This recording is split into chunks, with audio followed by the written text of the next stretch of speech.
Oke, Oke, Bismillahirrahmanirrahim. Kita mulai ya untuk cara memberikan stimulasi kepada anak. Nah, ini yang saya angkat ini speech delay ya. Speech delay ini sebetulnya bukan suatu diagnosis ya, Bun. Oh ya, sebelumnya nanti kalau suara saya tidak jelas ya, tolong bisa chat ya, biar saya bisa mengkoreksi ya. Oke, kita lanjut ya. Nah, ini kondisi speech delay ini adalah suatu gejala ya, bukan suatu diagnosis. Kalau diagnosis itu seperti autis, hiperaktif ya, gangguan koordinasi, DCD gitu ya. Terus cerebral palsy, nah itu diagnosis. Tapi kalau speech delay ini namanya gejala penyerta ya. Biasanya anak-anak autis itu biasa mengalami speech delay gitu ya. Ataupun anak yang mengalami gangguan koordinasi itu juga speech delay biasanya gitu. Tapi nggak yang semuanya gitu ya. Anak hiperaktif nggak semuanya speech delay gitu. Oke, slide selanjutnya.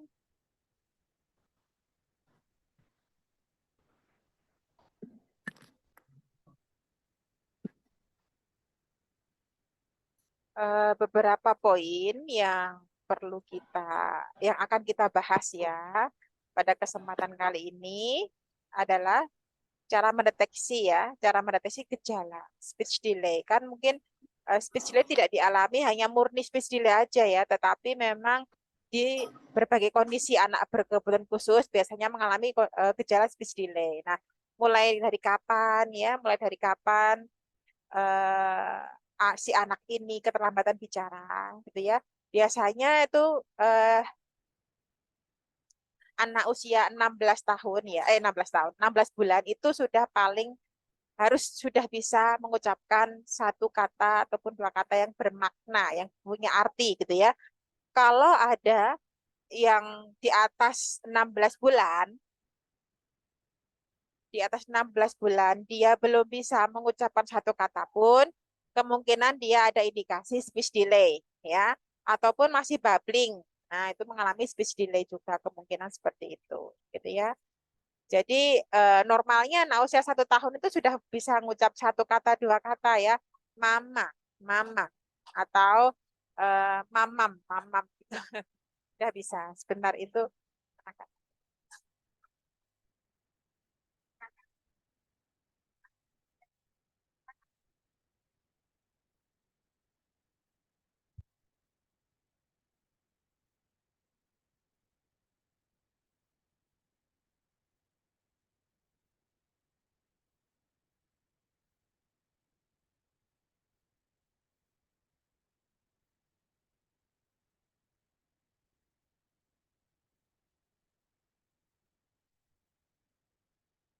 Oke, saya lanjut ya, para pendengar sekalian. eh untuk deteksi dini ya penyebab gejala speech delay tidak hanya pada kondisi autis tapi juga dengan gangguan sensori itu biasanya ada speech delay-nya. Terus untuk periksa perilaku anak lain. Jadi tidak hanya oh ini anaknya kok ada keterlambatan bicara ya. Nah, kemungkinan kemungkinan dia juga ada keterlambatan perkembangan gitu ya.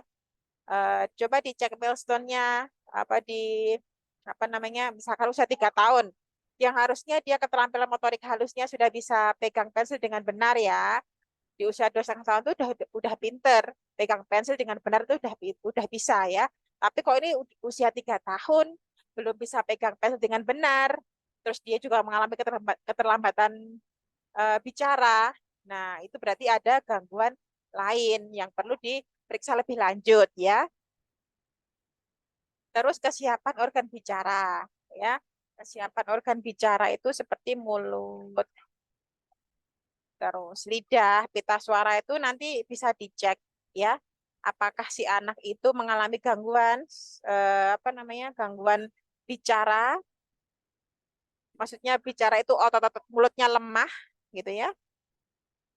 Otot mulutnya lemah ataupun ada memang dia itu pita suaranya terganggu, gitu ya. Terus deteksi lagi gejala yang disebabkan oleh beberapa kondisi seperti autis, hiperaktif, seperti yang sudah saya jelaskan tadi ya para bunda sekalian. Nah, selanjutnya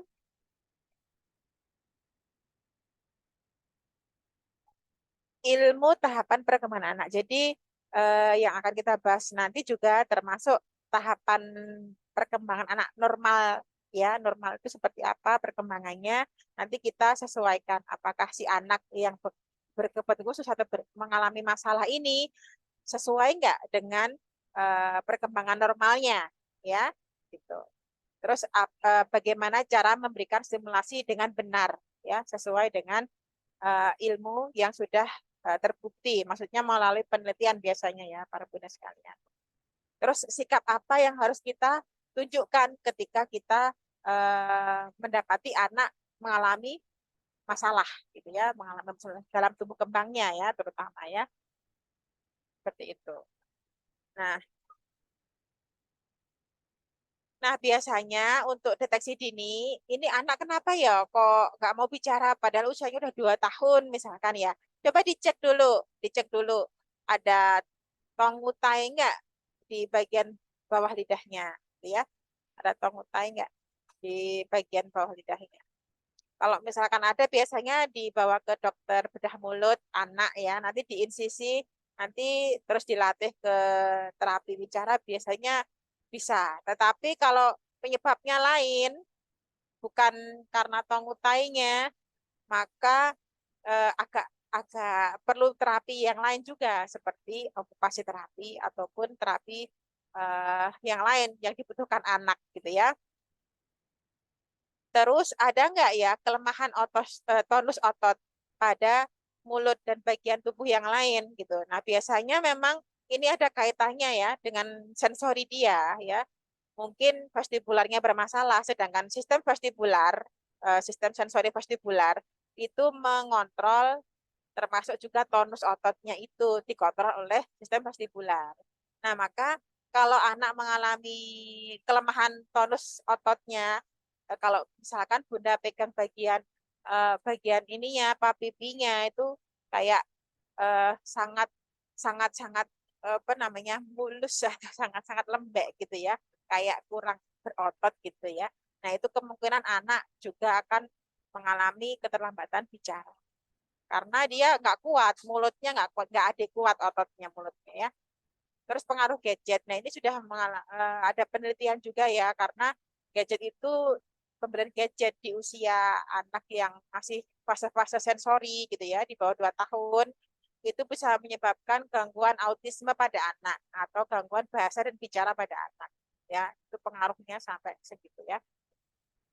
Terus ketidaknormalan dari dalam kandungan. Nah, jadi mungkin ada cacat ya ketika orang tuanya atau ibunya mengandung itu mengalami apa namanya kondisi sakit yang disebabkan karena virus sehingga virus itu merusak si janin yang ada di dalam kandungan tersebut sehingga ketika lahir ada kecacatan ya bagian otaknya mungkin ya seperti itu.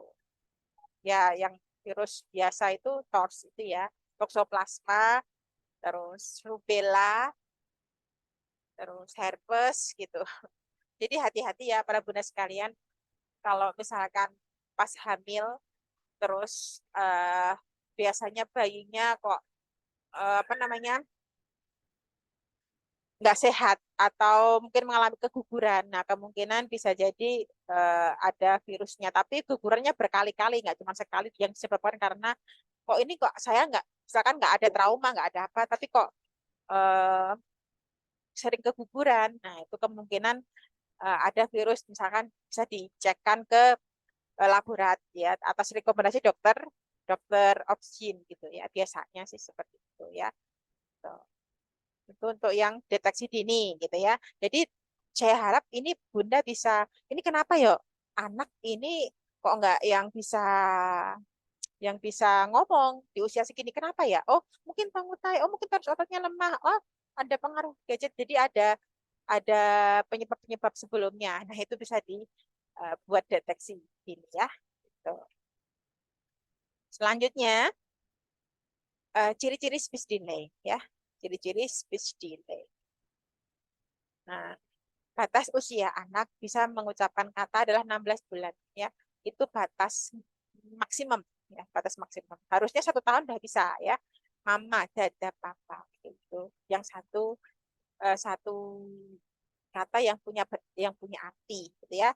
Jika belum bisa, kemungkinan ada sesuatu yang error ya, yang ada dalam diri anak ya. Kemungkinan sistem sensorinya perlu diberikan stimulasi atau si anak ini kurang stimulasi sehingga dia mengalami otomatis otomatis bicaranya juga akan terganggu karena eh, fondasi dasarnya belum kuat seperti itu ya para bunda sekalian. Terus sedikit kosakata yang dimiliki. Nah, biasanya si anak ini minim kosakata ya. Bisa mengalami apa namanya speech delay, tidak selamanya terus nggak bisa ngomong itu enggak. Ya, dia bisa ngomong tetapi ada yang tidak sebanyak anak-anak yang lain. Ya, kalau anak yang lain sudah mulai jerawat gitu ya, di usia 3 tahun itu udah banyak yang ditanyakan.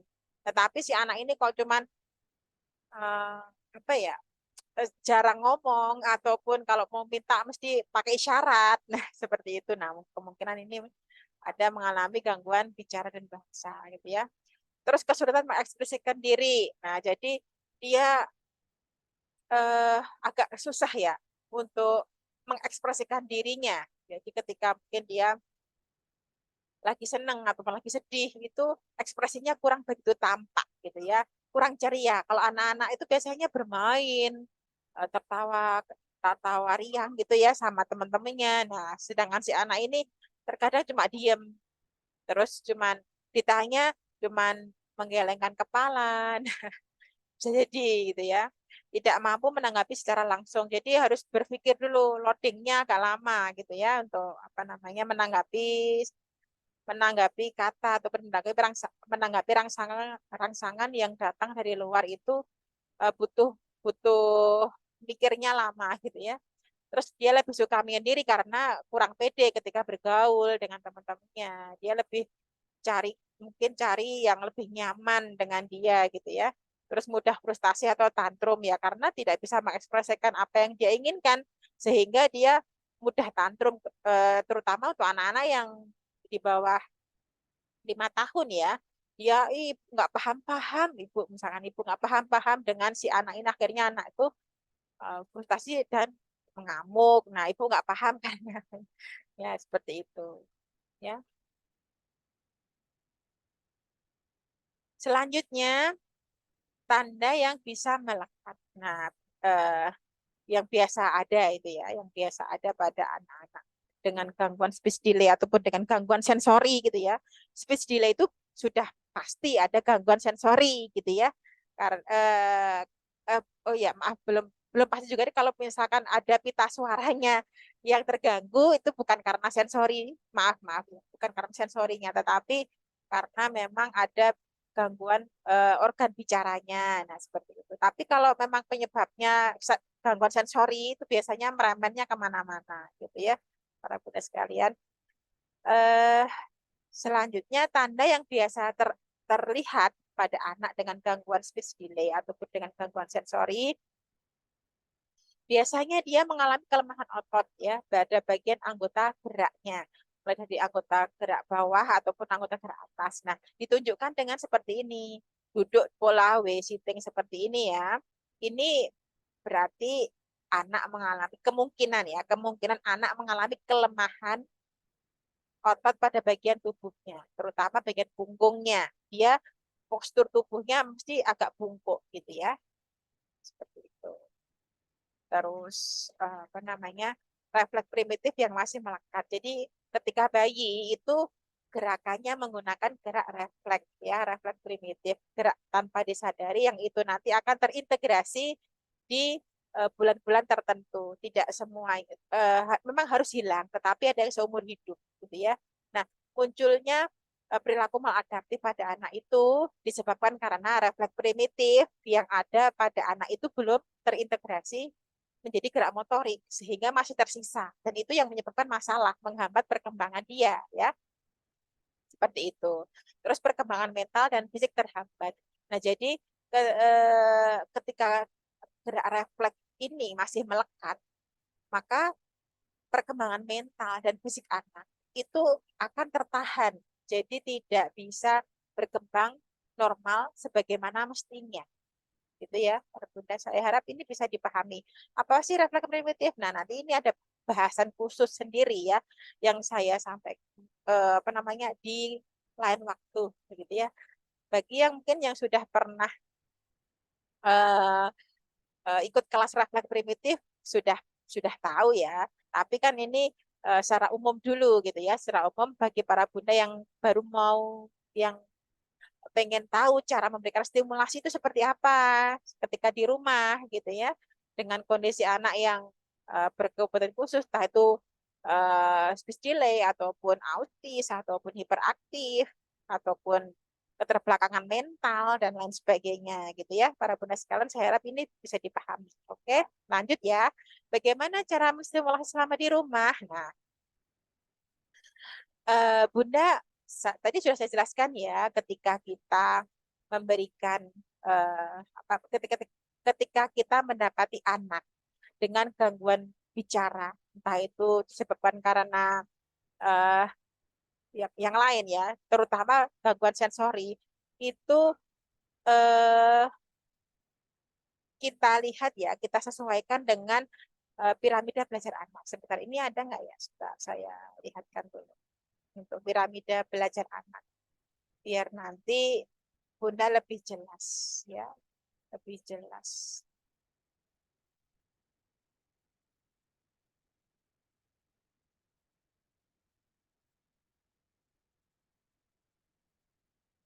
Oke, ya sebentar ya para Bunda, saya lihatkan untuk apa namanya, untuk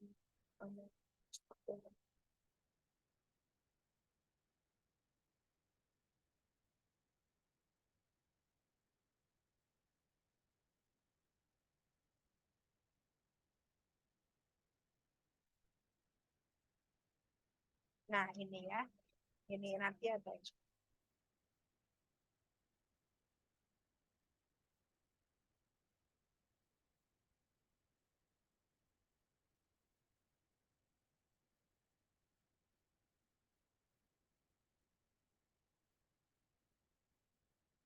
mungkin ada yang belum paham atau pengen anu tahu apa namanya, pengen ada yang mau ditanyakan dulu sebelum lanjut ya. Oke, oke ya. Ini saya langsung ke sini aja biar lebih cepat. Nah, ya seperti ini ya. Ini para bunda sekalian adalah piramida belajar anak ya. Piramida belajar anak, tahapan perkembangan anak.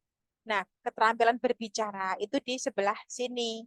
Ini untuk academic learning ya. Kalau anak sudah berbicara, anak sudah mencapai pada posisi ini, dia otomatis bisa berbicara. Nah, sebelum sampai di tahapan ini, harus dibangun dulu untuk sistem sensorinya, gitu ya.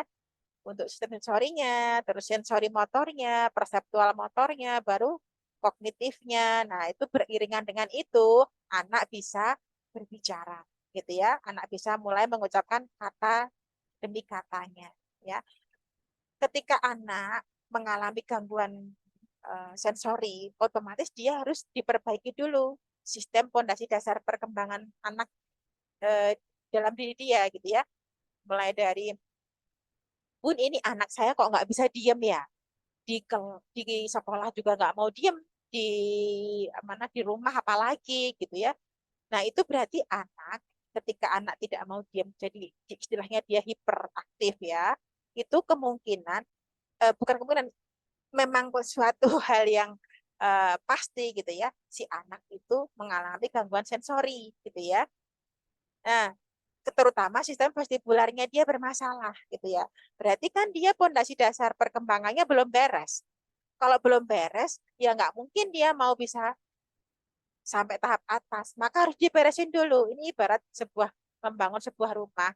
Rumah kan nggak, kita ketika membangun rumah itu tidak langsung atapnya kan Bun ya, harus melalui pondasi dulu ya, melalui pondasi dulu. Maka kalau pondasinya ini ada yang nggak beres, ada yang bolong-bolong, maka ya di sini tidak akan kuat gitu ya. Keterampilan bicara tidak akan didapat oleh anak gitu. Maka harus diperbaiki dulu sistem sensorinya gitu ya, distimulasi, diperbaiki. Ini kan nanti hubungannya dengan eh, apa namanya sistem saraf pusat ya, central nervous system, otak maksudnya ya.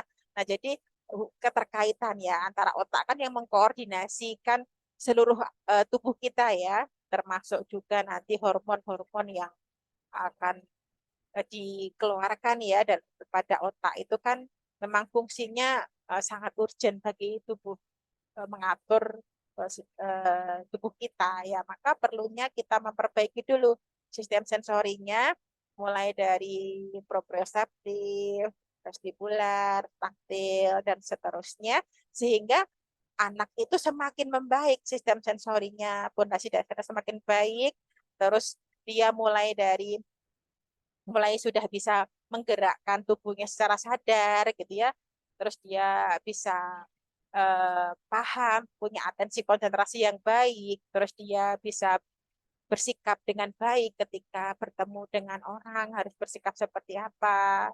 Ini sudah masuk ke keterampilan kognitif gitu ya. Nah, ini sebetulnya tahapan normal pada anak. Ketika bayi itu di fase-fase sensori ini. Nah, ketika anak usia 5 tahun, Bun, anak saya usia 5 tahun, tetapi kok belum mau ya, belum bisa apa namanya perkembangannya bahkan seperti anak usia 8 bulan, masih babbling gitu ya, baba ataupun membuat suara-suara yang seperti anak usia 8 bulan gitu ya. Nah, berarti kan memang harus ini ada yang masalah ini bagian bawahnya ini, maka harus dibaikin dulu. Nah, caranya gimana? Caranya nanti kita kalau kalau dalam okupasi terapi ya para bunda sekalian, itu kita nanti menggunakan metode sensori integrasi gitu ya, untuk mengintegrasikan refleks-refleks primitif yang masih melekat pada anak menjadi gerak motorik gitu ya. Gitu. Ini yang tadi ya untuk, nah kalau bayi itu kan mulai dari tengkurap ya, terus dia bisa mengangkat ke kepalanya 45 derajat, sampai dia bisa mengangkat kepalanya 90 derajat, baru bisa duduk dipegang, duduk sendiri, mulai dia berdiri dengan pegangan, terus merangkak gitu ya, terus dia mulai jalan dibantu, berdiri sendiri. Nah, ini semua tahapan motorik kasar ya pada anak. Ketika motorik kasar ini belum bisa dilalui anak ya, maka otomatis keterampilan motorik halusnya juga akan eh, apa namanya mengalami hambatan gitu ya. Jadi perkembangan itu memang dimulai dari kepala ini ya, nanti ke tulang ekor. Jadi dia itu prinsip perkembangan itu cephalokauda ya, dari kepala ke bawah ke tulang ekor gitu kan. Ya. Oke, nah cara memperbaiki gimana? Menggunakan metode sensori integrasi gitu ya. Nah, tujuan metode ini yaitu mengintegrasikan gerak yang tanpa sadar tadi, gerak refleks primitif menjadi gerak sadar di bawah kendali otak. Oke, sebelum saya lanjutkan di sini, ada yang apa namanya kurang paham apa belum ya? Tolong dong komen biar saya bisa mengetahui kondisi para bunda ini yang saya jelaskan ini eh, membuat bunda pusing atau lebih paham atau gimana? Ayo, bisa chat dulu atau nggak jelas bun atau gimana ya? Coba sebelum saya lanjutkan, ayo chat dong. Meskipun eh, apa namanya, atau bisa open mic-nya, paham ya? Alhamdulillah sudah paham. Yang lain, paham nggak yang lain? Ayo, ayo, biar saya bisa tahu kondisi para bunda yang sedang mendengarkan, sedang menyimak ini paham gitu ya. Paham, alhamdulillah paham. Oke, oke. Oke ya, nanti kalau ada yang nggak paham bisa langsung di kolom chat atau open mic aja ya. Gitu. Oke, saya lanjut ya. Nah, mengajari aktivitas visual. Jadi ketika kita ingin memperbaiki sistem sensori pada anak, itu kita harus ada tujuannya. Ini tujuannya buat apa ya? Nah, seperti itu. Ini salah satu contoh ya, salah satu contoh aktivitas fungsional yang biasa kalau dalam okupasi terapi itu menjadi tujuan utama aktivitas fungsional itu ya. Em, kita kita bisa melihat contohnya, contohnya, contohnya belum muncul nih.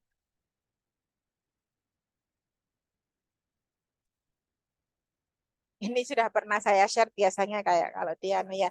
Nah, aktif fungsional itu yang seperti ini Bun ya ya, yang dia mulai apa namanya? Yang bertujuan gitu ya. Kalau ini belum fungsional, ini juga belum fungsional ya. Ini baru latihan, latihan, latihan. Kalau ini yang fungsional gitu ya, yang sudah nyata dipakai dalam kehidupan sehari-hari gitu ya. Seperti itu ya. Oke, ini contoh-contoh latihan ya. Sensor integrasi yang seperti ini ya. Ini prinsip aja. Kalau sensor integrasi yang asli ya menggunakan ruangan sensori gitu ya. Ini prinsip mengadopsi prinsip sensori integrasi pada anak gitu ya. Pada okupasi terapi ya. Selanjutnya, nah latihan selanjutnya kayak apa Bun? Oke, kita mulai dari hal yang paling sederhana. Kalau ini bukan sensori integrasi ya, ini ngecek, ngecek aja dan latihan apa namanya apakah si anak ini bisa atau enggak gitu ya. Mungkin nih anak diminta untuk memasukkan pin ke dalam backboardnya ya. Dalam lubang ini dia bisa nggak ya memasukkan? Kalau dia masih kesulitan, berarti dia sensori proprioseptifnya merasakan gerak sendinya itu berarti dia masih banyak banyak perlu distimulasi ya. Contohnya dia sering mungkin Bunda sering menemui ya anak yang mainannya itu sering rusak ataupun dia mencet mencet sesuatu itu misalkan mau mecahkan telur itu dia terus diremet telurnya. Nah, berarti kan dia nggak bisa merasakan ini aku harus seberapa tenaga yang harus aku keluarkan ya untuk melakukan aktivitas ini. Nah, seperti itu namanya sensasi proprioseptif gitu ya, merasakan mengira-ira tenaga yang harus dikeluarkan seberapa. Itu belum. Kalau anak-anak kan kadang masih ceroboh, masih belum bisa mengatur, mengontrol anak dengan gangguan sensori kan seperti itu. Nah, bagaimana selanjutnya kita cek lagi hal yang paling sederhana untuk anak-anaknya, untuk anak-anak. Nah, ini dia memindah bola ya dari keranjang satu ke keranjang yang lain, gitu ya. Nah, terkadang dia memang belum bisa, gitu ya. Terkadang dia belum bisa konsisten, gitu ya.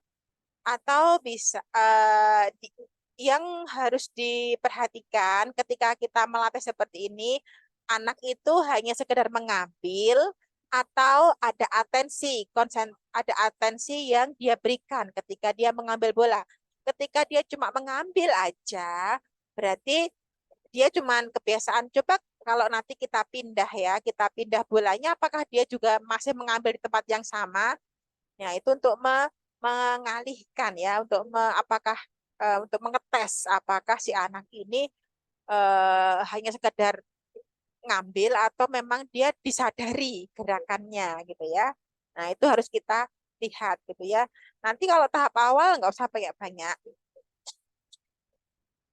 paling 5 aja cukup gitu ya, Bunda ya, mengetes mengetes anak gitu. Nah, terus apa lagi? Aktivitas stimulasi sensori vestibular ya. Contohnya kayak apa ya? Seperti ini. Nah, jadi eh, ini contohnya untuk stimulasi sensori vestibular naik di papan titian gitu ya. Ada lagi sensori integrasi itu kan nggak cuman sensor vestibular aja ya. Ada proprioseptif, ada taktil, dan ada indera-indera yang lain. Mulai indera pengecap, pendengar, merasakan gitu ya, dan lain sebagainya. Nah, di antaranya aktivitas untuk stimulasi sensori vestibular yang bisa dilakukan di rumah seperti ini, bermain ayunan, bermain apa namanya naik sepeda itu memberikan secara tidak langsung atau ketika kita bermain dengan anak itu akan memberikan efek stimulasi sensori vestibular pada si anak tersebut gitu ya. Biasanya nih anak-anak dengan gangguan sensori ya, itu dia takut ya, takut dengan ayunan ataupun mainan di playground yang manjat-manjat. Yang kalau manjat kan mungkin anak hiperaktif itu sukanya manjat ya, tetapi kan tidak bertujuan gitu loh. Tapi nah sekarang mulai kita arahkan gerakan-gerakan yang seperti itu mulai kita arahkan ya. Dia belum paham. Nah, maka kita perlu pahamkan pada anak untuk gerakan yang harus dia lakukan itu seperti ini, teratur ya, tidak boleh tidak bertujuan gitu. Nah, kalau di klinik seperti ini ya, para bunda sekalian, biasanya dikasih hammock ada, terus di bawahnya dikasih alas ya, jangan sampai langsung lantai. Ini menjaga keselamatan ya, menjaga keselamatan si anak. Terus juga di klinik itu biasanya ada terowongan. Ini alat-alat SI ya, sensor integrasi gitu ya.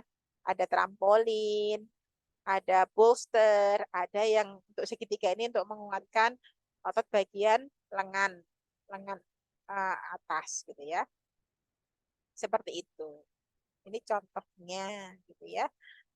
Terus ini kalau di rumah seperti ini, kalau di rumah bikin sendiri aja. Hamuk ya. Hamuk terus dikasih ayunan, kasih tali ya. Terus anak diminta untuk memindah bola dari satu wadah ke wadah yang lain seperti itu. Ya, para bunda sekalian. Itu contohnya. Nah, kalau di klinik biasanya dinaikkan di atas ini eh, apa namanya papan keseimbangan gitu ya. Terus digoyang-goyang. Ini juga untuk stimulasi vestibular. Kalau di rumah bisa dengan menggunakan skateboard seperti ini. Ini nggak jelas ya. Nah, menggunakan skateboard seperti ini. Nah, posisi anak kalau belum bisa dengan berdiri, dengan duduk nggak apa-apa, gitu ya. Terus tapi harus teratur, harus satu-satu dan ini sampai habis ya. Jangan sampai baru dapat dua kabur dibiarkan. Nah, ini nanti akan membawa dampak yang negatif ketika kabur dibiarkan. Seperti itu ya. Mendidik untuk tidak tanggung jawab maksudnya. Selanjutnya stimulasi vestibular di lingkungan sekitar. Nah, kalau di pedesaan ini bisa dipakai ya berjalan di pematang sawah, terus dia berada di lapangan terbuka atau tempat terbuka seperti di sawah di lapangan ya.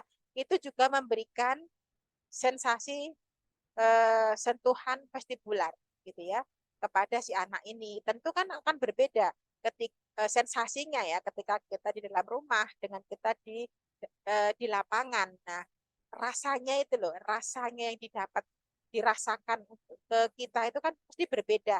Nah, seperti itulah salah satu fungsi vestibular untuk memberikan apa namanya kita mencari rumah atau mencari peta. Nah, itu ada orientasi ya, orientasi oh ke arah kanan, oh dulu ke arah kiri, ke arah lurus terus belok kanan. Nah, seperti itulah ya untuk orientasi vestibular ya. Dengan latihan juga pakai sepeda seperti itu juga memberikan stimulasi sensori vestibular pada anak. Tapi gimana pun orang mau dinaikkan aja terus nangis anaknya. Nah, biasa kan seperti itu. Pertama nangis nggak apa-apa ya, asal bundanya yang tetap yang agak eh, semaksimalnya. Nangis nangis dulu nggak apa-apa. Nanti dia ketika merasakan oh nggak apa-apa ya ternyata naik sepeda nggak apa-apa. Nggak usah langsung ayo di kayu dulu, ayo di kayu nggak usah. Yang penting jalan dulu sepedanya. Meskipun dia nangis di atas sepeda nggak apa-apa. Kita yang bunyi suaranya juga ngeng ngeng gitu ya ngeng. Nah, jadi ada sentuhan permainan dari orang tua kepada anak. Nanti lama-lama dia nggak nangis kok. Kalau dia sudah merasakan pelan-pelan, jangan langsung cepet ya. Pelan. Yang penting kita nggak panik. Ketika anak nangis, kita jangan ikut panik gitu ya para bunda sekalian. Jadi kita tenang aja.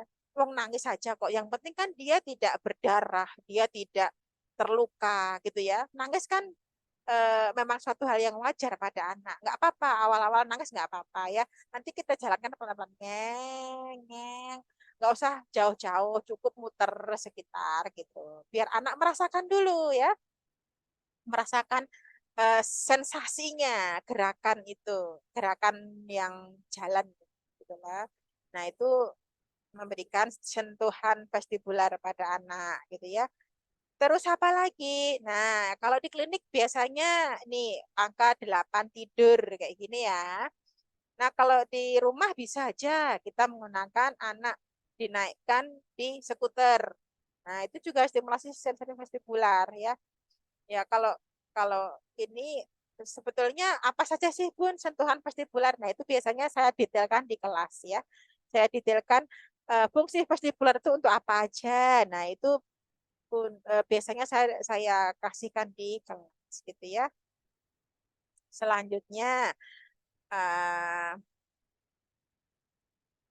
nah masih dengan vestibular ya di lingkungan sekitar, kita bisa untuk permainan zaman dulu ya, itu biasa menggunakan apa ini namanya?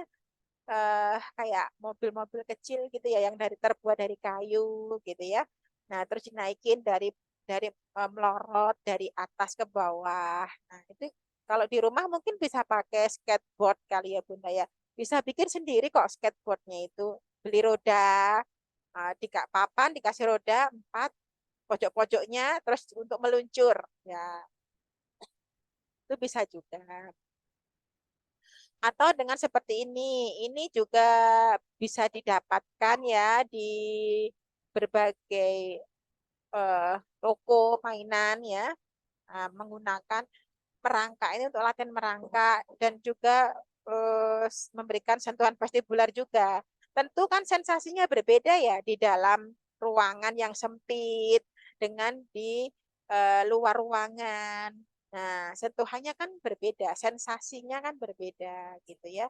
Nah, seperti itu. Dan ini harus habis ya. Memindah bola kalau anak masih belum habis tapi kok mengalihkan seperti ini, maka harus diingatkan lagi untuk mengambil. Ya, tidak tidak boleh enggak belum selesai kok sudah main-main. Selesaikan dulu baru boleh main yang lain gitu ya. Oke, selanjutnya kalau di klinik itu biasa menggunakan kayak gini ya, Bunda ya, ayunan yang sudah dibikin ya, sudah didesain gitu ya. Nanti di rumah mungkin bisa kalau mau rumahnya memungkinkan tempatnya, ya bisa menggunakan seperti ini. Apa namanya ini? Alat untuk ayunan di rumah. Jangan lupa di bawahnya dikasih kasur atau kasur lantai ataupun busa gitu ya. Kalau ini matras biasanya ya. Nah, kalau di rumah cukup dibonceng juga bisa. Bun, gimana anak saya hiperaktif? Kalau dibonceng terus dia lari-lari, takut jatuh. Nah, itu ini biasanya yang anak-anak yang sudah paham instruksi gitu ya, tinggal mematangkan keterampilan sensori motornya. Kalau anak-anak yang masih belum bisa tenang ya sebaiknya tidak usah dinaikkan ke sepeda dulu gitu ya. Harus dilatih dulu dalam ruangan, baru nanti eh, sesekali diajak jalan keluar gitu ya. Selanjutnya masih dengan vestibular. Banyak ya ternyata ya di sekitar rumah, di sekitar lingkungan kita bisa untuk memberikan stimulasi vestibular. Kalau di klinik kan biasanya pakai papan titian gini ya, yang mungkin itu bisa dinaik turunkan, disetel seberapa tingginya. Nah, kalau kita di rumah mungkin pas main ke kebun atau main ke mana lah gitu ya, ada batang pohon, nah itu bisa dipakai buat latihan gitu ya, latihan keseimbangan namanya latihan stimulasi vestibular gitu ya. Nah, ini nggak langsung tinggi seperti ini. Kalau ini kan bidang mereng ya. Jadi jangan langsung mereng kalau pas tahap awal. Jadi tahap awal tuh yang lurus dulu dan jangan tinggi-tinggi biar anak pede dulu. Wah, ternyata aku bisa ya gitu ya dalam persepsi anak sendiri sih ya. ternyata aku bisa. Yuk kita lanjut lagi. Mungkin levelnya dinaikkan, grade-nya. Mungkin agak dimiringkan sedikit aja kemiringannya. Anak bisa nggak ya? Jangan langsung ditinggikan. Kalau langsung ditinggikan, anak nggak bisa. Nanti orang tuanya juga memaksa dia mungkin ya. Jadi akhirnya anak merasa nggak mampu dan akhirnya nggak mau, sudah trauma. Nah, kita menghindari yang gitu ya, para bunda sekalian. Terus stimulasi vestibular di klinik sama ya, masih sama. Kalau di klinik ya kayak gini ya, model-modelnya ya. Ini untuk menguatkan otot bagian lengan atas ya, lengan atas ini dan juga menjaga keseimbangan dia, proprioceptifnya juga dapat. Nah, kalau di playground itu bisa kita manfaatkan untuk stimulasi vestibular juga dengan perosotan gitu ya. Prosot dari atas ke bawah, tapi harus dijaga ya karena ini nggak ada pegangannya ya, nggak ada pegangannya, harus dijaga. Jangan sampai anak terjatuh, apalagi nanti di bawahnya ini keras gitu ya, nggak safety. Nah, selanjutnya masih sama, vestibular juga. Jadi banyak ya sebetulnya yang bisa kita lakukan selama di rumah itu banyak ya untuk stimulasi vestibular gitu ya. Kalau di klinik kan memang ada alatnya sudah didesain gitu ya. Kalau di rumah, nah seperti main ini untuk stimulasi vestibular juga karena dia di lapangan pertama, dia harus ngejar bola ya, dia harus bergerak, menggerakkan dirinya ke arah mana, ke arah bolanya itu. Nah itu sudah menunjukkan harus bergerak, tubuhnya itu terstimulasi sensori vestibularnya gitu ya. Nah kalau di klinik eh, dia posisi tengkurap gitu ya, tengkurap di atas papan keseimbangan sambil bermain gitu ya, bermain seperti ini. Kalau di rumah pun bisa, mungkin ini musim layang-layang ya, diajak ke sawah, yuk kita main di lapangan, kita main di sawah, kita main apa namanya layang-layang sama orang tua ataupun sama kakaknya, boleh gitu ya. Sesekali disuruh megang ya. Layang-layangnya sudah di atas. Ayo tarik, tarik pakai tangannya. Tarik, tarik dia jadi main, nggak apa-apa. Karena ini pengalaman ya, para bunda sekalian. Saya pun terkadang juga ngajak anak-anak perempuan saya, kan saya anaknya perempuan, perempuan ya. Itu ke sawah yuk kita main layang-layang. Kadang saya ingin memberikan apa ya, ingin memberikan pengalaman ya, karena dulu waktu saya kecil juga menyenangkan. Saya merasakan pernah main layang-layang itu menyenangkan gitu ya. Nah, anak saya itu saya pengen berikan pengalaman yang sama karena itu masa kecil yang tidak akan terulang lagi gitu. Ya, jadi mengasyikan gitu ya. Suka. Jadi anak-anak suka. Apalagi melihat menarik layang-layang gitu ya. Nah, seperti itu. Nggak main di rumah dalam dalam rumah terus gitu ya. Kalau dalam rumah ya mainannya ya seperti ini. Tapi kalau di luar kan lebih mengasyikan gitu ya. Nah, ini ini orang tua yang kemarin ikut kelas ya. Anaknya juga masih mengalami butuh banyak stimulasi banget gitu ya. Enggak berjalan aja di papan titian masih kesulitan ya. Harus dituntun, dibantu maksimal, dipegangkan tangannya, dibawakan. Kalau nggak dibawakan sudah lepas gitu ya. Tapi dibantu orang tua tidak menyerah ya, alias terus mengupayakan ya, mengupayakan. Nah ini kakinya aja masih berdirinya meleot-meleot kayak gini ya, nggak tegak ya. Nah ini vestibularnya masih tapi kan nanti lama-lama berproses ya, lanjut terus saja ya, lanjut terus saja, lempar terus ya, tangkap, tangkapkan ya, lempar lagi. Nah seperti itu terus ya. Nanti lama-lama anak ada alertness ya. Jadi dia apa namanya, ada atensi, mulai ada perhatian gitu ya. Nggak apa-apa, yang penting ibunya nggak marah. Itu kuncinya. Yang penting ibunya nggak marah, jangan emosi ya. Kalau melatih anak nggak bisa, jangan emosi. Karena dia memang belum paham gitu ya. Masih suka kabur-kabur gitu ya. Nah, sekarang stimulasi proprioseptif ya. Nah, anak dengan menggendong tas ransel kayak gini juga memberikan stimulasi proprioceptif karena ini berat, ada isinya gitu ya. Ada isi dan dia berjalan naik. Itu memberikan beban tersendiri pada tubuh yang akan melatih sendi otot gitu ya. Kan pusat sensori proprioceptif itu di sendi, otot, ligamen gitu ya. Ya, ini termasuk latihan stimulasi proprioceptif. Dengan ini ada ini loh, ini beban ya. Ini ada bebannya ya. Jadi tidak sembarang kayak kayak memakai aksesoris itu enggak sih ya.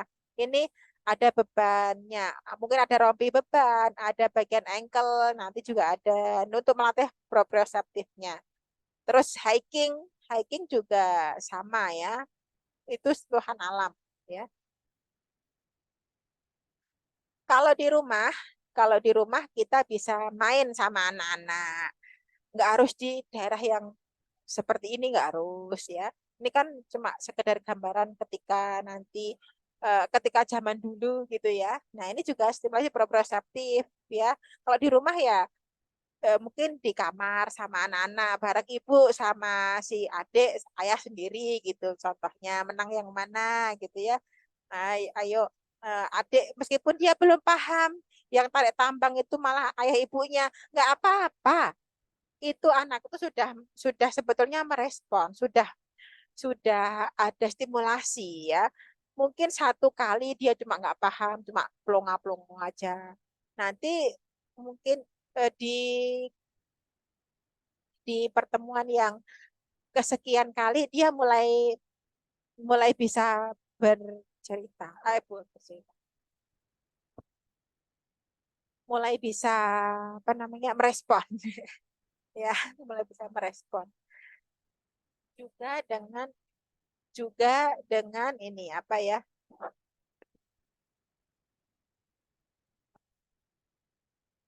nah ini dengan malam plastisin gitu ya.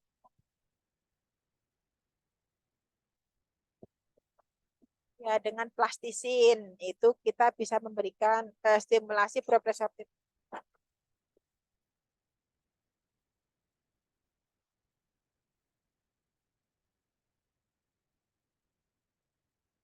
Nah ini yoga juga bisa memberikan stimulasi proprioceptif pada anak stretching gitu ya bunda ya stretching seperti ini.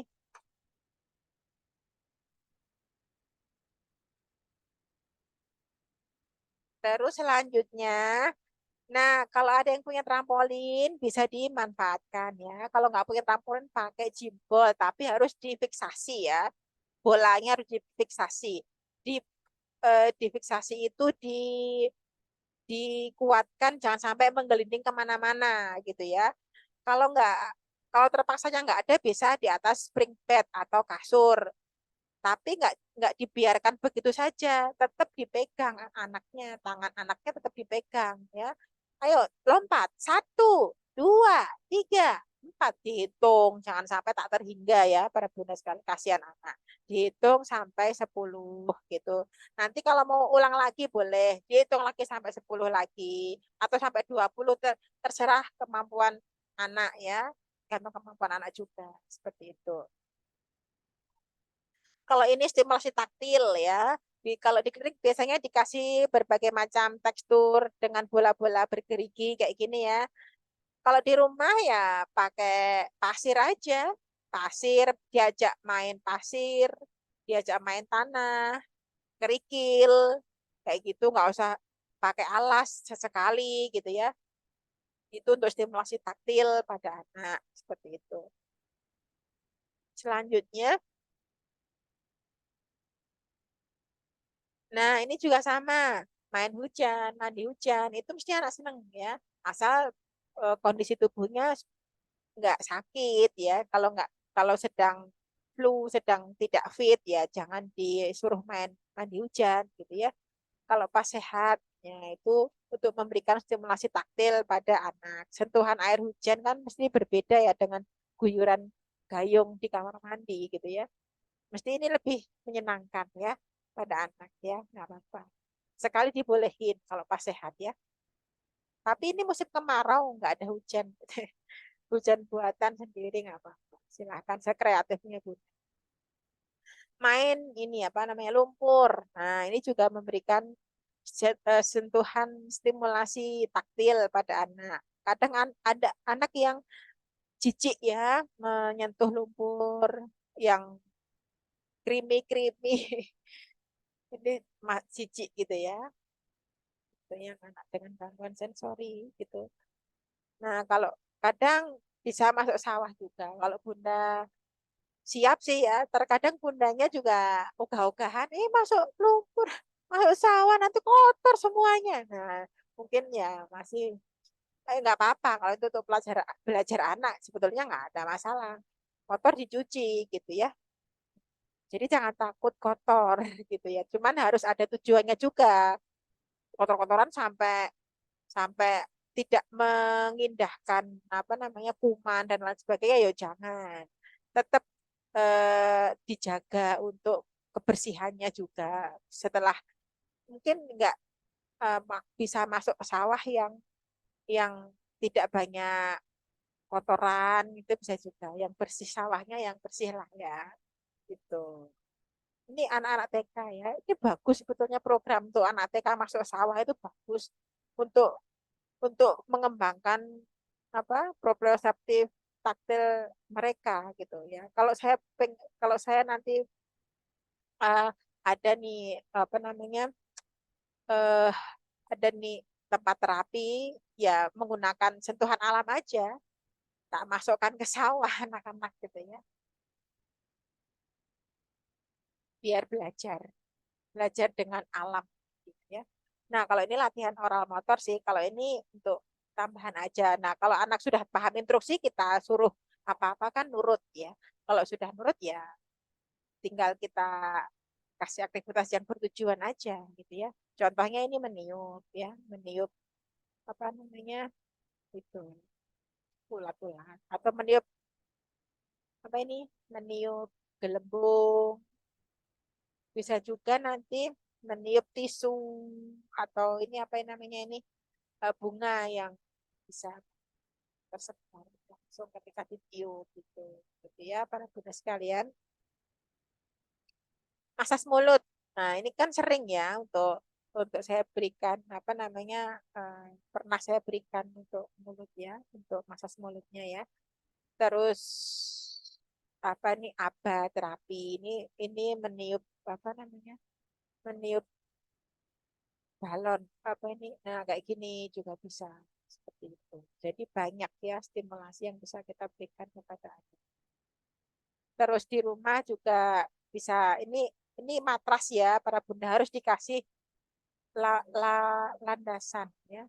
Tidak boleh di lantai sakit semua kaki anak ya, nggak boleh ya. Harus disesuaikan dengan anaknya ya. Nah ini gangguan koordinasi jadi dia harus belajar memperbaiki sensorinya juga. Nah, nah, terus kalau yang ini kalau di rumah latihan. Nah, tanpa tanpa bola juga nggak boleh kayak gini. Anak jadi nggak punya tujuan. Ini aku ngapain disuruh jalan gini ya?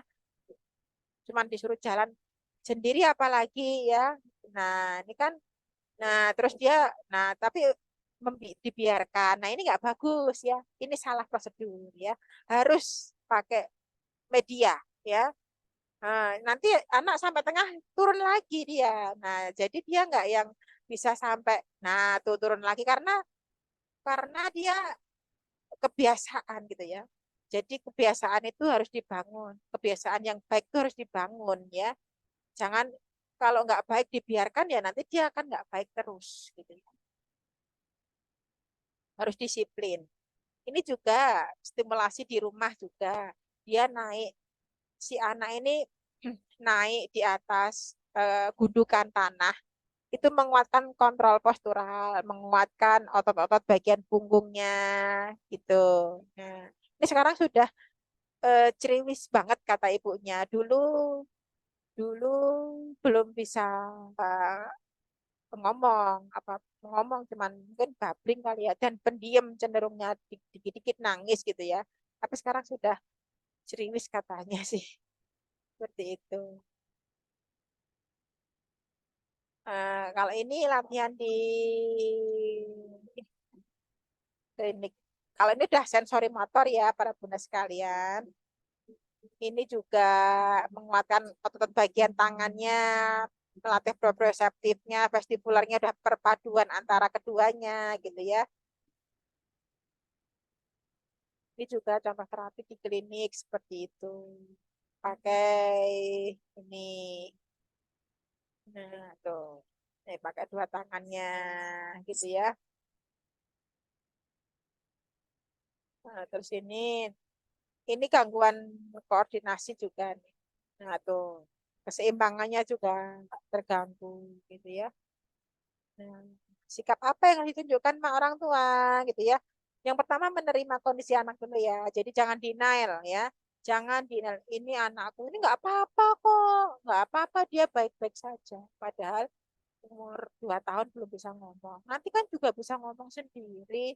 Nah, nggak boleh gitu ya. Orang tuh harus peka ya. Jangan sampai nggak peka.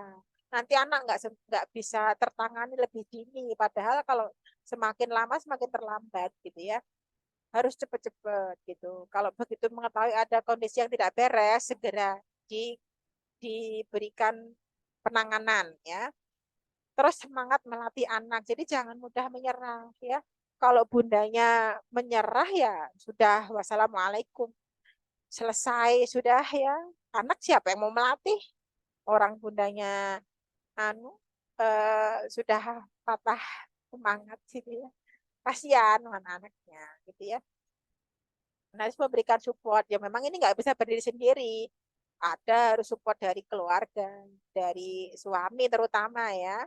Suami istri harus kompak gitu ya. Nah, terus dari pihak keluarga besar juga tidak membanding-bandingkan antara cucu satu dengan cucu yang lain gitu ya. Terus meluangkan waktu untuk melatih anak. Nah ini memang harus rutin. Kalau yang nggak rutin ya nanti hasilnya nggak terlihat. Dan jangan lupa berdoa. Ini bisa merubah takdir ya. Berdoa aja Bunda yang gratis. Ya, berdoa itu gratis dan senjatanya orang Islam. Berdoa ya. Jadi jangan sampai dilupakan. Pokoknya ini penting ya. Terus mendisiplinkan dalam kebaikan. Kalau setelah pulang sekolah itu naruh sepatu di rak sepatu ya harus dijalankan secara rutin. Jangan sampai ketika Bunda sudah membiasakan menaruh sepatu di rak sepatu, terus ini sesekali dia tidak mau menaruh di tempatnya, terus dibiarkan. Nah, ini nanti akan berkelanjutan, gitu ya. Jadi harus disiplin, ya, disiplin dalam segala aktivitasnya yang dia lakukan, gitu. Oke, gitu ya, para Bunda sekalian. Saya apa namanya? Ada yang mau ditanyakan nggak nih dari yang sudah saya sampaikan. Ada? Sampai sini ada yang mau ditanyakan? Ada? Nanti untuk kelasnya ya, untuk kelasnya. Oke, untuk kelasnya ini yang penting nih mungkin kali ya. Oh, ini belum. Ada yang mau ditanyakan dulu sebelum saya pindah ke yang lain? Ada, Bun?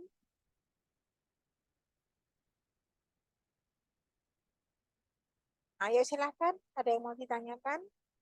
Nggak ada ya. Oke, nanti gimana pun kelasnya? Oh ya, oke, kelasnya ya.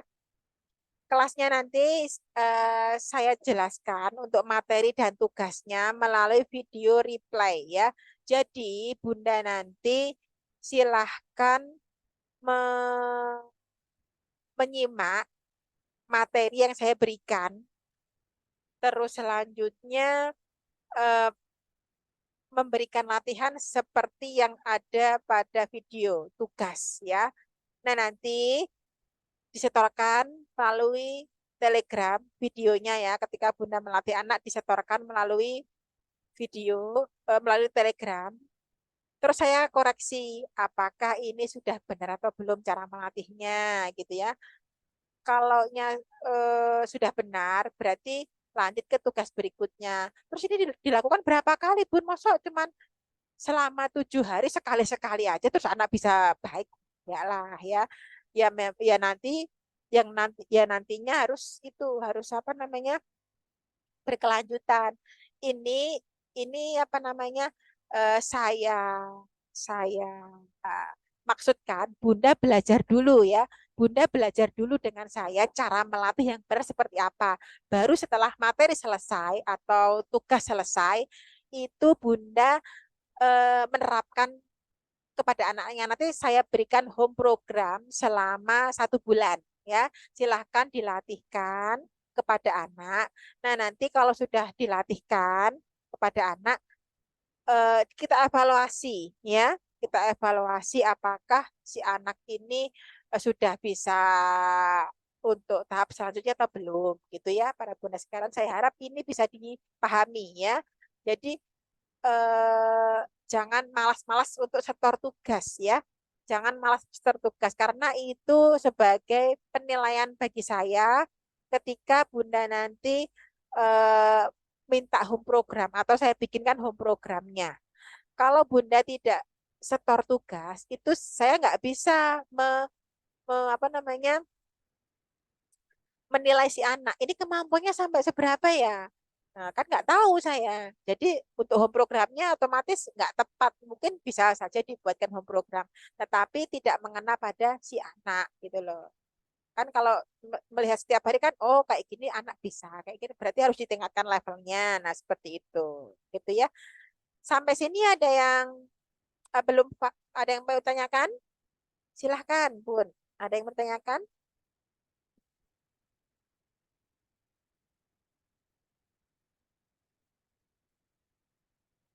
Ada. Kalau nggak ada, ini kita seperempat jam lagi ya kita ya waktunya ya. Akan saya jangan jangan sungkan ya para bunda sekalian nanti untuk bertanya. Pokoknya jangan sungkan. Namanya kita belajar.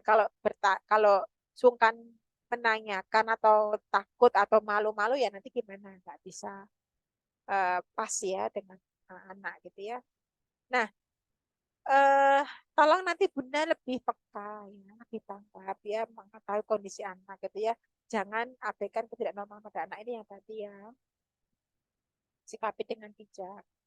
Terus yang tadi sudah saya lakukan, saya sampaikan juga, jangan denial atau menolak ya, menerima dengan ikhlas. Diterima dulu ya para bunda sekalian. Kondisi anak diterima dulu, baru kita mulai apa namanya memberikan tindakan yang tepat gitu ya. Meminta maaf apabila memang selama ini itu karena kesalahan kita ya, mungkin kurang ilmu dalam mendidik anak. Nah, kita minta maaf dulu, kita sadari dulu lah ya untuk kesalahan-kesalahan kita yang mungkin pernah kita lakukan, marah-marah kepada anak tanpa anak paham gitu ya. Ini dari Bunda. Ya. Mhm. Bu, bagaimana kita bisa tahu anak saya itu mengerti perintah atau karena misalnya ya kita cek Bun ya untuk memasukkan ini memang kebiasaan atau memang karena anak paham ya. Nah, gitu kan. Nah, maka ketika ayo masukkan bola ya, masukkan bola, ambil bola, masukkan. Nah, anak cuman ambil sini, masukkan tanpa melihat itu. Biasanya kalau dia cuman kebiasaan itu matanya kemana-mana. Jadi dia nggak melihat bolanya, Bun, ya. Kalau matanya kemana-mana, cuman tangannya yang gerak kok kayak gini ya, ambil bola, masukkan, ambil bola. Nah, itu berarti dia kebiasaan, nggak sadar gitu loh. Di apa yang dia lakukan tuh dia nggak sadar. Jadi untuk apa namanya menumbuhkan kesadaran lagi, digeser sedikit keranjang bolanya. Di keranjang bolanya itu digeser agak jauh lagi atau pindah posisi keranjang sehingga dia ketika ngambil, loh kok nggak ada. Nah, dia baru alert. Dia baru oh iya, kok nggak ada ya? Nah, dia baru bisa sadar gitu. Ternyata saya harus melihat gitu. Saya harus melihat keranjangnya, melihat bolanya yang mau saya pindah itu yang mana gitu loh. Itu namanya gerak sadar gitu ya. Kalau cuman diem sambil matanya kemana-mana sambil memasukkan bola tangannya itu ya namanya nggak sadar. Seperti itu Bun. Cara ngeceknya. Pindah keranjang bolanya, pindah posisinya. Biar dia kalau itu memang kebiasaan berarti dia memang kebiasaan. Tapi kalau dia sadar ya dia melihat seperti itu. Dengan melihat gitu ya. Matanya jadi fokus lagi gitu. Memang harus dari seperti itu ya, Bu ya. Nah, selanjutnya untuk yang di sini selanjutnya ya, bagaimana sikap kita saat melatih anak ya? Luruskan niat ya, jangan sampai kita terkotori niatnya ya, para saudara sekalian niatnya biar anak cepet-cepet cepet-cepet bisa, yaitu memang fitrahnya normalnya ya. Cuman gini Bun, namanya kayak gini tuh nggak bisa dicepetkan gitu ya, nggak bisa istilah Jawanya itu disengkake gitu, nggak bisa gitu ya. Jadi harus berproses. Nah, prosesnya mau sampai kapan tergantung ya, tergantung latihannya rutin atau enggak, tepat atau enggak gitu ya. Eh, yang dilatihkan tepat atau enggak gitu maksudnya ya. Nah, seperti itu. Dan selanjutnya latih dengan kasih sayang. Misalkan Bunda ini pas melatih ada emosi ya, muncul emosi, dipending dulu aja. Di stop dulu, Bunda tenangkan diri dulu. Jangan dilanjutkan. Nanti anak jadi sasaran ya. Jangan dilanjutkan. Kalau capek, sedang banyak masalah, stop dulu aja. Dipending dulu aja. Nggak apa-apa, dipending aja. Pending, stop dulu, minta maaf, mau menenangkan diri dulu. Minta maaf ke anak ya, masuk ke kamar ataupun aktivitas yang lain dulu biar emosinya hilang dulu, istighfar, astagfirullah, astagfirullah gitu ya Bunda ya, jangan jangan dilanjutkan ya kalau pas sedang emosi muncul gitu ya, istighfar dulu ya. Terus jangan buru-buru pengen anak cepat bisa. Jadi kalau anak itu bisa merasakan loh Bun, sentuhan kita itu sentuhan marah atau sentuhan kasih sayang itu anak itu bisa merasakan gitu ya. Mesti anak itu melihat muka kita gitu ya. Muka kita itu kalau pegangan yang kita berikan ke anak itu kasar, anak bisa merasakan gitu ya. Iya. Selanjutnya perhatikan posisi saat melatih. Nah, jadi ini memang harus diperhatikan ya, poin penting juga. Ketika nanti Bunda misalkan menaikkan anak di atas jempol, itu pegangannya yang harus di mana gitu ya, harus seperti apa cara menggerakkannya. Dan ketika melatih anak, tolong dijaga safety-nya, keselamatannya, utamakan keselamatan anak, jangan didekatkan dengan tembok atau meja, kursi dan lain sebagainya. Jadi dijaga keselamatannya ya, jangan sampai nanti anak terbentur, anak cedera gara-gara kita yang lalai gitu ya. Jangan sampai itu terjadi ya. Ini sudah saya ingatkan loh Bunda ya. Jadi mohon diperhatikan gitu ya. Terus kasih instruksi yang simple. Yang ngasih instruksi misalkan yang ngelatih anak yang ngelatih ayah sama Bunda. Jangan keduanya kasih instruksi, anak jadi bingung. Yang ngasih instruksi itu satu orang aja ya, ibunya atau ayahnya gitu. Jangan keduanya, anak jadi pusing gitu ya. Kesalahan yang sering dilakukan saat melatih ya, tidak ada target yang jelas. Jadi misalkan melompat, ayo terus lompat terus, yuk. Mau sampai kapan? Lompat terus nggak dihitung gitu ya. Dan harus ada ukuran ya, ada ukurannya. Jangan sampai nggak ada ukuran gitu. Capek kasihan anak ya. Nanti kalau pemindah bola ya disediakan bola yang pas, jangan bola sekeranjang disuruh pindah. Ya, anak sampai kalau nggak pas ya ya nantinya eh, kabur tapi belum selesai dan ini menimbulkan persepsi yang negatif pada anak gitu ya. Gitu. Terus terlalu cepat memberi aba-aba, terlalu banyak kata-kata yang dikeluarkan. Jadi eh, apa namanya anak sampai bingung karena banyak kata yang diinstruksikan ke anak dari bundanya gitu ya. Jadi pelan-pelan aja. Tapi intonasinya ketika memberi instruksi itu intonasi yang tegas, tapi jangan banyak-banyak gitu ya. Anak jadi bingung gitu. Terus posisi anak yang salah itu juga terkadang juga bisa menjadi harus jadi perhatian gitu ya. Terlalu banyak mainan, jadi anak itu mudah terdistraksi ya para bunda ya.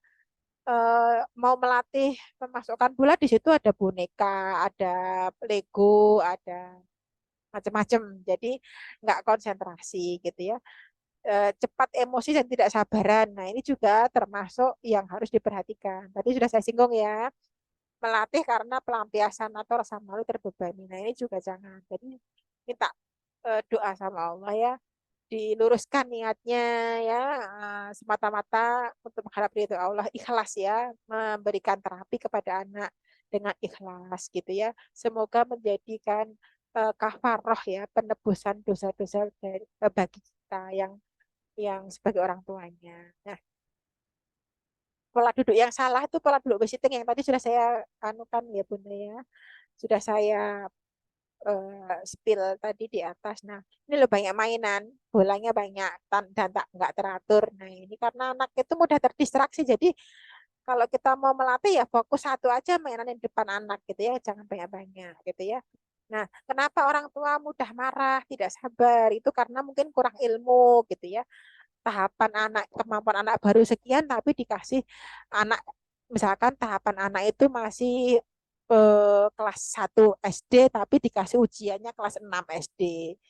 Ya, akhirnya ya nggak bisa ngerjakan, orang tua jadi marah gitu ya. Gini aja nggak bisa gitu ya. Nah, cuman apa namanya melempar atau memasukkan bola ke dalam keranjang aja nggak bisa. Nah, gitu kan terus marah orang tua. Jangan, itu memang tahapannya baru sampai situ ya nggak apa-apa. Dilatih gitu aja ya. Nah, terus mungkin ya ditambah masalah-masalah ekonomi ya mungkin ya dan faktor-faktor yang lain yang membebani orang tua itu membuat orang tua ketika melatih itu tidak sabar atau depresi gitu ya, macam-macam masalahnya ya. Nah, ini sudah tadi saya jelaskan. Nah, ini hal-hal yang mempengaruhi terapi anak gitu ya. Pola pola asuh atau pola didik orang tua yang salah ya. Jadi nanti ada bahasan khusus sih ya untuk pola didik yang benar seperti apa, pola didik yang salah tuh yang bagaimana. Anak itu kapan dibiarkan bebas, kapan dibiarkan tapi diawasi gitu, kapan gitu ya. Shopping terapi, suka terapinya suka pindah-pindah tempat. Mungkin di klinik A nggak cocok, di klinik B, terus ganti di sini lagi. Sehingga anak itu mengalami penyesuaian berulang kali. Belum beradaptasi sudah pindah lagi.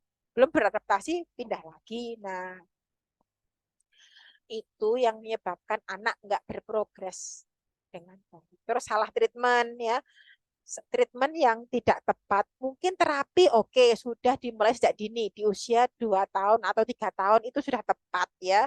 Tetapi yang diberikan, treatment yang diberikan salah.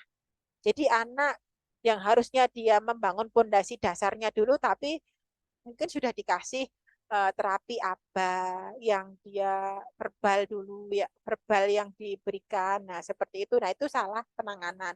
Yang seharusnya dia dibangun kemampuan sensori, kemampuan motoriknya dibangun dulu, tetapi dia langsung dari atas ya, membangun rumah dari atas ya. Gimana?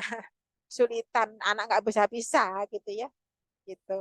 Terus usia yang sudah memasuki akhir kanak-kanak. Jadi di bawah 5 tahun itu insya Allah progresnya masih baik atau prognosisnya masih baik. Tetapi kalau sudah di atas 7 tahun ke atas gitu ya atau bahkan 5 tahun ke atas itu sudah agak sulit diatur ya. Jadi ya bisa berprogres tapi lebih lambat dibandingkan dengan yang anak di bawah 5 tahun progres terapinya gitu ya.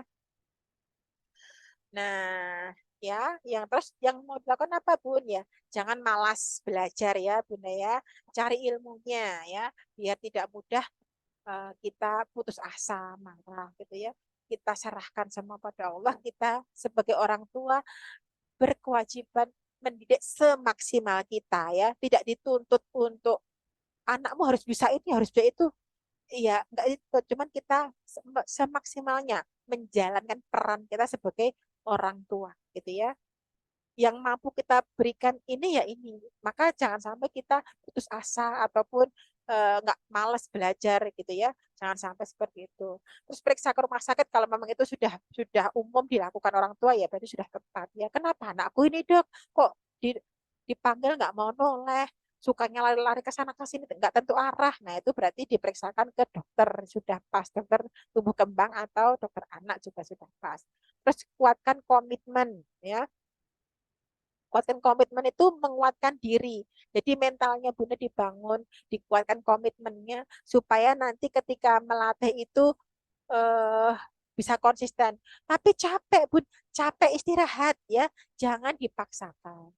Besok lagi masih bisa melatih lagi ya.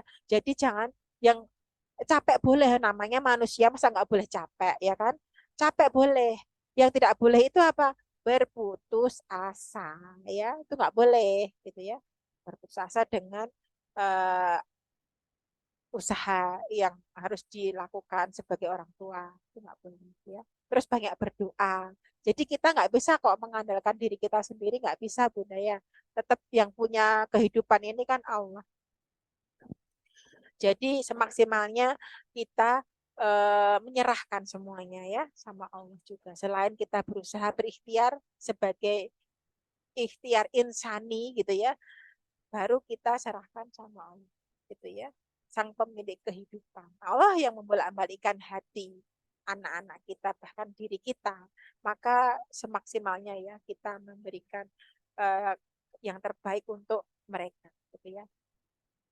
Terus banyak komunikasi sama anak, meskipun dia nggak paham ya Bunda ya, meskipun dia nggak paham, tapi komunikasi aja, diajak komunikasi aja, itu secara tidak langsung memberikan stimulasi gitu ya.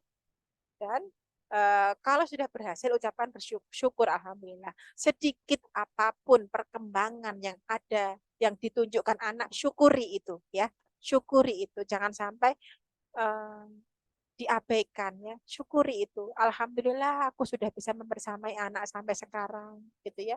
Alhamdulillah anakku aku bisa berbuat sesuatu untuk anakku, bisa alhamdulillah ya. Jadi terus bersyukur aja. Nanti Allah akan menambah nikmatnya sesuai dengan janjinya ya. Barang siapa bersyukur, maka aku akan menambah nikmatnya. Seperti itu. Barang siapa kufur, maka azabku akan sangat pedih gitu ya. Dalam surat Ibrahim. Gitu. Nah, sebagai penutup, Allah yang menggenggam hati ya Bunda ya.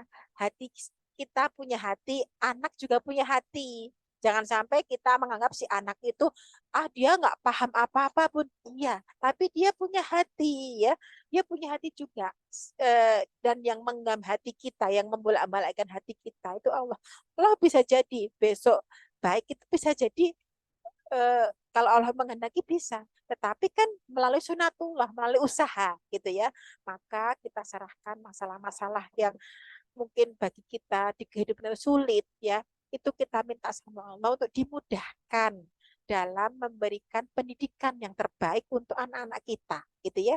Seperti itu. Nah, yang bisa merubah nasib itu ya diri kita sendiri ya. Kalau kita menyerah begini saja ya ya akan selamanya ya akan seperti ini. Anak nggak mandiri-mandiri gitu ya. Nggak karena nggak diajari kemandirian. Lah gimana pun caranya? Makanya belajar gitu ya. Makanya belajar supaya apa? Kita bisa memberikan bekal setidaknya untuk kemandirian anak itu eh, bisa kita berikan pendidikan ya. Anak-anak dengan kondisi kebutuhan khusus gini, hal yang paling pertama kita kejar adalah kemandirian karena ini prosesnya lama. Kalau Bunda mengejar akademiknya itu nanti ada tahapan yang lobang terlewati gitu ya, nggak sulit untuk didapat kecuali memang kondisi-kondisi tertentu autis ada yang IQ-nya tinggi, nah itu tapi kan sekian persen ya hanya sedikit persen gitu loh, nggak yang semuanya seperti itu. Jadi yang perlu dikejar atau target tujuan utama kita untuk melatih anak-anak ini adalah kemandirian ya. Mulai dia nanti insya Allah yang lain ngikut gitu ya. Yang penting anak itu dia jadi mandiri dulu karena prosesnya lama. Kalau bunda ngajarinya di atas 7 tahun, ya dia akan kesulitan. Kita yang akan kesulitan mengarahkan dia karena dia sudah mulai otaknya sudah mulai pinter gitu ya, punya keinginannya lebih kuat gitu. Nggak seperti yang masih usia-usia dini gitu ya.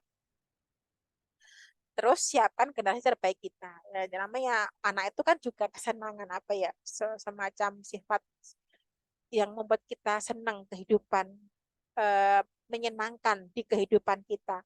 Kalau anak kita itu nanti menjadi generasi yang tidak baik atau generasi lemah, tentu kita yang sepeninggal kita kan mengkhawatirkan mereka. Nanti kalau aku meninggal gimana?